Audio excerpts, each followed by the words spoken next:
সামান্য 2 রুমের বাসার জন্য, সামান্য 1-2টা বাচ্চা নিয়ে চলার জন্য, 2 মুঠ ভালো খাওয়ার জন্য, বৎসরে 2টা ভালো কাপড় পরার জন্য, স্বামী স্ত্রী 2 জনকেই যদি শ্রম দিতে হয়, না হোক স্বামীকে যদি ওভারটাইম দিতে হয়, 24 ঘন্টার ভিতরে 18 ঘন্টা খাটতে হয়, যেই আল্লাহ এই দুনিয়ার থেকে 10 গুণ বড় জান্নাত দিবে, ওটার জন্য 5 ওয়াক্ত নামাজ চাইছে, বেশি চাইছে?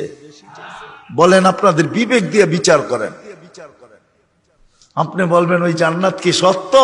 আমাদের নবীজি চোখে দেখা আসছে, সত্য। আজকে মানবেন না, কালকে মানবেন, আল্লাহ বাধ্য করবে, এটাও সত্য।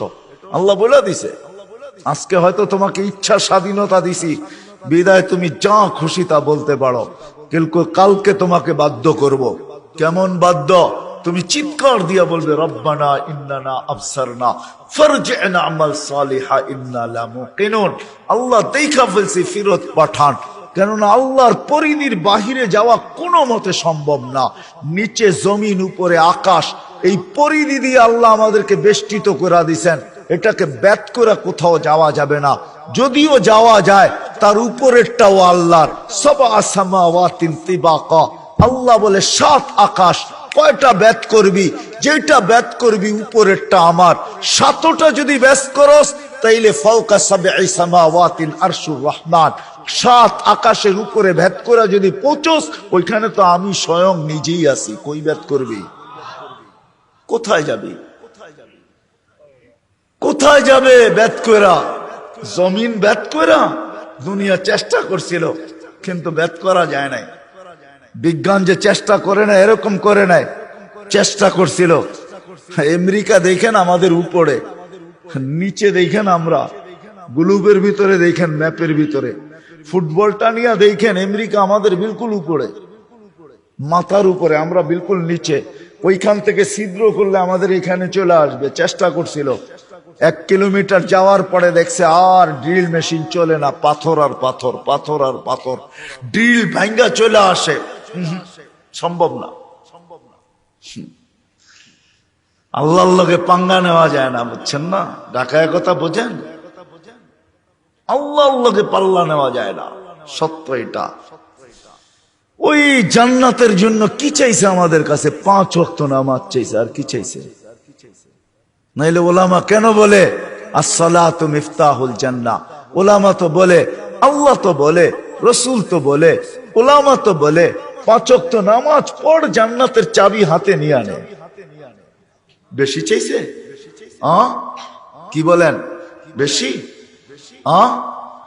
ছোট একটা 2 রুমের বাসার জন্য যদি, সামান্য খাওয়ার জন্য যদি, 60-70 বছরের জীবনের জন্য যদি মাথার ঘাম পায়ে ফেলতে হয়, রাত দিন খাটতে হয়, দেশ থেকে দেশান্তর হইতে হয়, হয় জীবনের ঝুঁকি নিয়ে সাগর পর্যন্ত পাড়ি দিতে হয়, তাইলে জান্নাতের জন্য তো বেশি চান না 5 ওয়াক্ত নামাজ চাইছেন। জান্নাতের জন্য তো বেশি চান না সারা বৎসরে 30 দিন রমজানের রোজা চাইছেন, আর তো কিছু চান নাই। ইমান তো মাতৃকুলে দিয়েই পাঠাইলেন। এই জন্য আসেন ভাবি, থাকবো না, ছিলামও না, কি নিয়ে যাব? যদি প্রস্তুতি নিয়ে যেতে পারি, তাইলে আল্লাহর কাছে পরিচয় পাবো, পরিচিতি পাবো, ইজ্জত পাবো, স্থান পাবো, জায়গা পাবো, চির শান্তির জায়গা জান্নাত পাবো। যেটা রেডি, ওইখানে কিচ্ছু রেডি করতে হবে না, সব তৈরি আছে, শুধু যাবে আর ভোগ করতে থাকবে। সব রেডি করে রাখছেন। মাঝে মাঝে দেখেন না রেডি ফ্ল্যাট, ঠিক না? হ্যাঁ, দুইটা দেখবেন খালি দেওয়াল ছাড়া কিছু নাই, ঠিক না? রেডি ফ্ল্যাট হইলো কি করে? হ্যাঁ, আমার খাট কই, আমার ফার্নিচার কই? কি এটার নাম রেডি? কি মনে হয় বোঝেন না, বুঝাইতে পারতেছি না। লেখা থাকে না রেডি ফ্ল্যাট, ঠিক না? হ্যাঁ, শুধু দেওয়াল দিয়া রেডি, ঠিক না? বাকি তো সব কিনা নিয়ে যেতে হবে, ঠিক না? জান্নাত এরকম রেডি না, কমপ্লিট রেডি, শুধু ঢুকবে আর বুক করবে, সব রাখা আছে, কিচ্ছু করতে হবে না। মা তাস্তাহি আনফুসুকুম, আল্লাহ রসুল চোখে দেখা আয়েশা বলছেন, চাইতে দেরি পাইতে দেরি হবে না। মা তাস্তাহি, যা মনে আসবে তা মিলতে থাকবে। দুনিয়ার মতো ছোট 2 ফ্ল্যাট না, 2 কামরার ফ্ল্যাট না, এই দুনিয়ার 10 গুণ বড় একটা জান্নাত।